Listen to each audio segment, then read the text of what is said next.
हेडलाईन्सचे प्रायोजक आहे NBC bearings, लांब पळण्यासाठी। हिम्मत असेल तर मुख्यमंत्री पदाचा राजीनामा द्या आणि माझ्या समोर लढा। शिंदेंच्या बालेकिल्ल्यातून आदित्य ठाकरेंचा शिंदेंना खुलं आव्हान।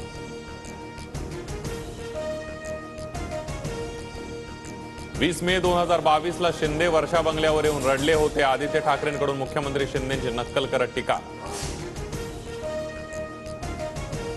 बारामतीमध्ये नणंद भाऊजाई लढत अटळ। सुप्रिया सुळेंविरोधात सुनेत्रा पवार निवडणुकीच्या रिंगणात। महाराष्ट्रातील बड्या नेत्याचा TV9 मराठीकडे दावा। राजकारणामध्ये नाती नाही तर जबाबदारी असते। भाजपसोबत उभे राहतील त्यांच्या सोबत आमची वैचारिक लढाई। सुप्रिया सुळेंची प्रतिक्रिया।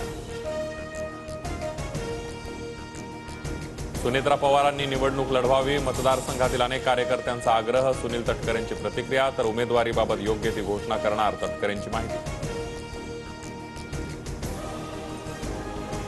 राष्ट्रवादीपासून दुरावलेल्या नेत्यांच्या पवारांकडून भेटीगाठी। राज्य साखर संघाचे अध्यक्ष पृथ्वीराज जाचक आणि कुणाल जाचकांची पवारांसोबत भेट।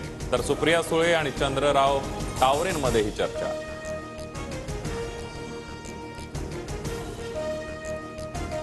विविध ठिकाणी मोदींचे सेल्फी पॉइंट, सेल्फी प्रमोशन पंतप्रधान करतायत। त्यांच्या विचारांचा आम्हाला आदर। तर संसदेमध्ये भाषण करण्यासाठीच लोक निवडून देतात। सुप्रिया सुळेंचा अजित पवारांना प्रत्युत्तर। महायुतीत इंदापूर विधानसभेचा तिढा वाढण्याची शक्यता। विधानसभेमध्ये जो मदत करेल त्यालाच लोकसभेला मदत करणार। अंकिता पाटील यांची प्रतिक्रिया।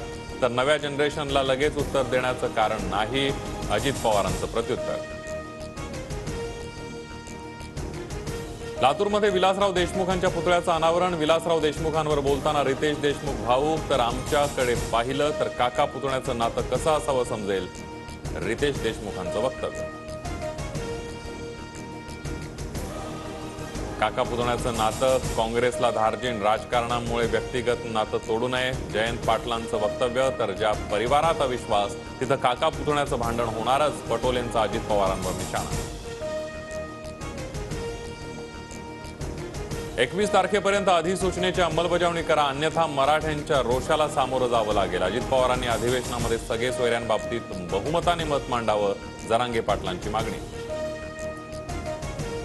मराठा समाजाला आरक्षण देण्याचा आमचा मानस, पण काही लोकांना झटपट निर्णय लागतात। जरांगे पाटलांच्या उपोषणावर अजित पवारांकडून भाष्य। केंद्र सरकारने कांदा निर्यातीवरील बंदी हटवली। केंद्रीय गृहमंत्री अमित शहांच्या अध्यक्षतेखालील समितीची कांदा निर्यातीला मंजुरी। इंग्लंड विरुद्धच्या तिसऱ्या कसोटीमध्ये भारतीय गोलंदाजांची कमाल। दुसऱ्या डावामध्ये इंग्लंडचा संघ 122 धावांवर ऑल आउट। भारताचा तब्बल 434 धावांनी ऐतिहासिक विजय।